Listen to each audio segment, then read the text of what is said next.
Hello again everyone, it's day 6 with me, Matt, and the Explorer's Box. Today we're going to take a break from potions and we're going to make some more leather work. I'm going to be making a small tankard loop today, or well, I guess it could be a loop for anything really. Just a nice little utility piece that you can have, that you can hang stuff off of, and it will be really useful and practical. Yeah. Right then, so today I'm actually going to tell you exactly what you need before we start. Gasp, shock, horror, I know, but you're going to need a place to cut. I have a small cutting mat. You are going to need some leather. I've got some more scraps here. I've got some nice soft, it's sort of like furry napper leather. Andy will tell me exactly what it is and I'll put it in the comment. But this is stuff that we're not going to need to dye or do anything to. It's just good as it is. You're going to want a scalpel and a rule. If we're going to make this extra easy, you're going to want a rule that is the width of the inside of your buckles. I will explain why in a minute. You're going to need some buckles. In this case, we're going to make 2 of the same thing, so I've got 2 buckles. The reason you're going to want your rule the same width as the inside of your buckle is I'm going to use the rule as the template. You're then going to want a needle and some thread. You're going to want some tough thread and preferably a nice chunky needle and a hole punch. And that's everything. That's all you're going to need. Now, you can make these utility loops kind of as long as you want them. I'm going to suggest maybe roughly the length of the rule. So if we just sort of loop that over and show you, that's how much you're going to get at its sort of most open. In fact, it's going to be folded over, so you're probably going to get about that much, which is kind of big enough for most things. So perhaps a couple centimetres larger than a rule, you know, maybe 40 centimetres long, something like that might be good, but it's entirely up to you. I'm going to use, this end is my straight edge, so all I'm going to do is I'm going to place the rule on the piece of work. Now you're going to want a brand new scalpel blade, we've been through this before, and then you're going to cut.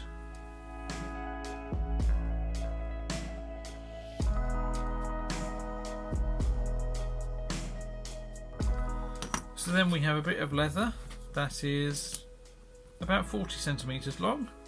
This end I'm also going to cut, but I want to cut it into a more sort of pointed end. I think it's called a cathedral door or a cathedral arch is the correct term.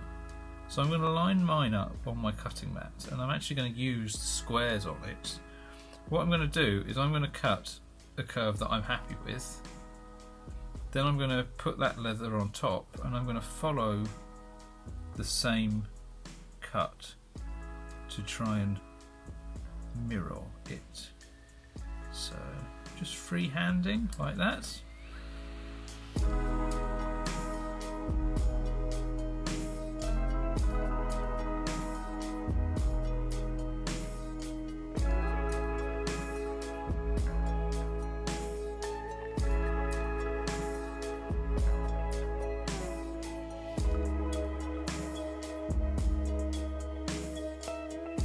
Now we have our 2 bits of leather all cut to length and happy with.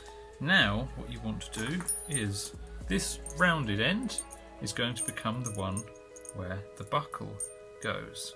So you're going to want to pick how far through the leather you go, because it's going to double over like that, and then your buckle will sit in there. So I think about that much is nice. That's about 7 centimetres. Gives you plenty of strength.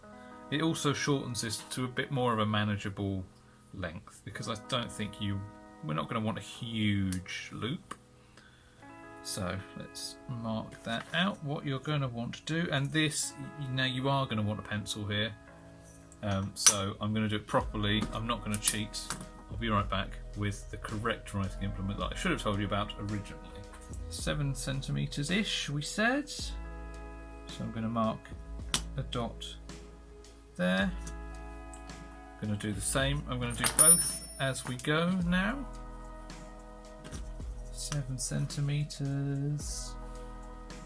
Then you're going to want to make sure that dot is in the middle. So my rule is 3 centimetres wide, so it's 1.5 centimetres in. They're pretty bang on. Now you're going to want, what we're doing is we're going to cut a slot. That slot is going to want to be about 2.5 centimetres or an inch, depending on which you prefer. I'm going to suggest 2.5 centimetres, 25 millimetres.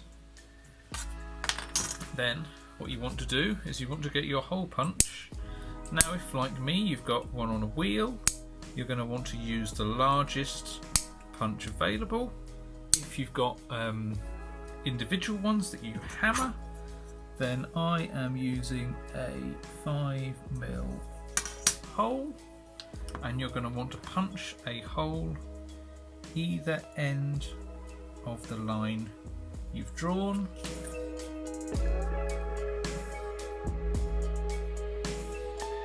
We're then going to draw a line. We're not even going to draw a line actually, I'm just going to cut.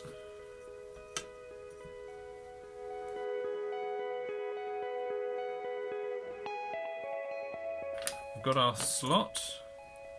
You want to put the buckle through.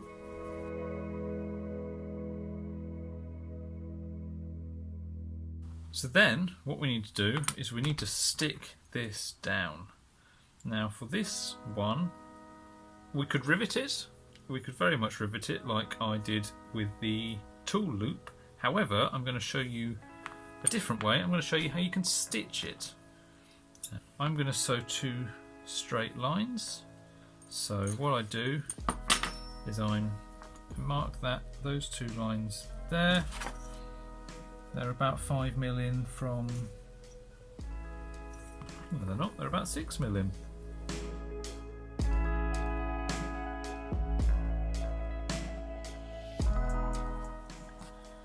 You're going to want to set your punch to its smallest hole.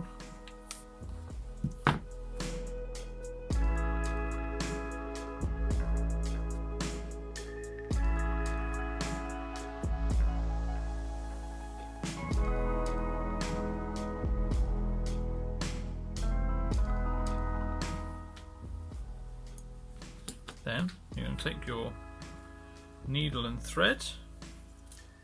What I've done is I've quadrupled mine over, so it's a nice thick strand, not the end.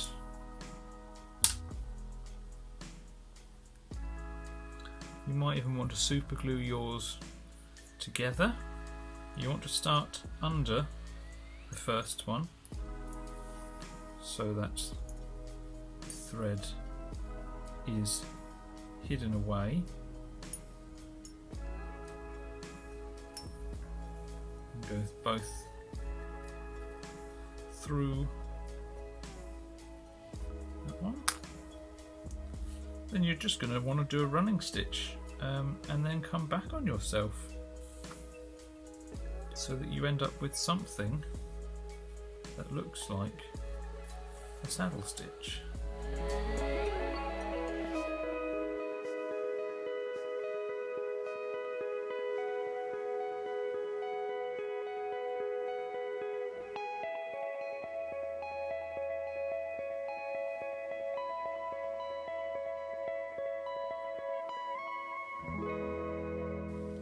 Then when you've got to the end, what I do is I go under my very first stitch, I go back through the hole,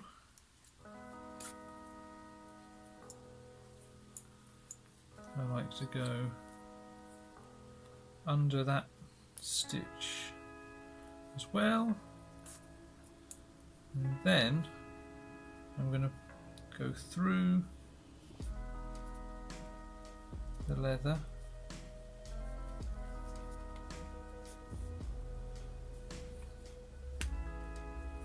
pull it through. Basically what I'm doing is I'm knotting it off so that you can see as little of it as possible, and then cut the excess off so that you can't see it, and hopefully so that you can without my hair being in the way.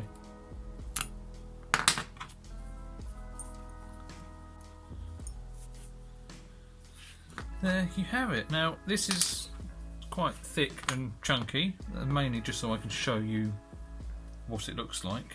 Obviously you can do it thinner and a bit more finessed than I have, but to sort of show you a quick and simple way of sewing the leather together, that's basically it. Then all I'm going to do is I'm going to get my trusty hole punch. I'm going to flip it to one that is roughly the same diameter as the prong in the buckle, and I'm going to punch.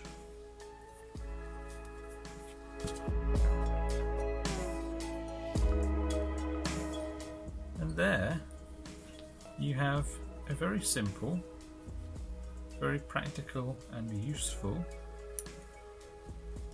little utility loop. It's basically a tiny belt, but to hang from a real belt, you know, to hang stuff like a tankard off of it, it does very nicely. Now you'll notice that I haven't done this one, because with this one I am just going to rivet it, so I am going to show you that. Very similar to what we just did. Put the buckle back in. I'm going to go for about a 4mm hole now on the punch.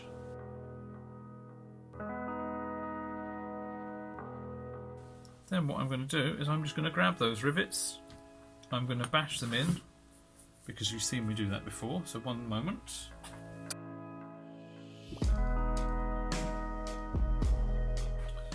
So I gave them a nice quick bash on a hard surface, and then, similar to the previous one,